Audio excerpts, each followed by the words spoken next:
Versus Australia first test மேட்ச்சில் பார்த்தீங்கன்னா first batting பண்ண இந்தியா 150 ரன்னுக்கு ஆல் அவுட் ஆகிட்டாங்க.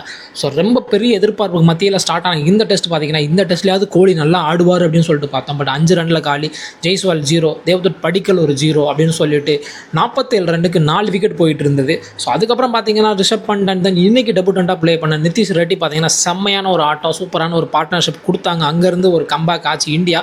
ஸோ ஃபைனலாக ஒரு 150 ரன் அடிச்சிருந்தாங்க. பவுலிங் சைடு பார்த்தீங்கன்னா இன்றைக்கி ஹஸ்லி வுட் ஒரு 4 wicket, Mitchell Stark 2, Pat Cummins ஒரு 2, மிச்சல் மார்ச் 2 அப்படின்னு சொல்லிட்டு.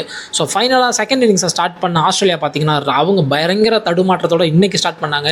இந்தியா கிட்டேருந்து இப்படி ஒரு பவுலிங் பர்ஃபார்மன்ஸை யாரும் எதிர்பார்க்கல. ஒரு சரியான பவுலிங். ஜஸ்பிரித் பும்ரா கேப்டனாக இருந்து இன்றைக்கி லீட் பண்ணார். ஒரு பயங்கரமான ஒரு 4 விக்கெட் எடுத்தார். அண்ட் தென் பார்த்தீங்க அப்படின்னா முகமது சிராஜ் ஒரு 2 விக்கெட், இன்றைக்கி டெபுட்டண்டாக ப்ளே பண்ண ஆசித் ராணா பார்த்தீங்க அப்படின்னா டிராவிஸ் ஹெட்டோட விக்கெட் எடுத்தார். ஸோ ஒட்டு மொத்தமாக இன்றைக்கி பவுலிங் செம்மையாக இருந்தது இந்தியா சைடு. ஸோ நாளைக்கு டே 2 எப்படி இருக்க போகுது அப்படின்னு சொல்லிட்டு நம்மளாம் வெயிட் பண்ணி பார்க்கலாம்.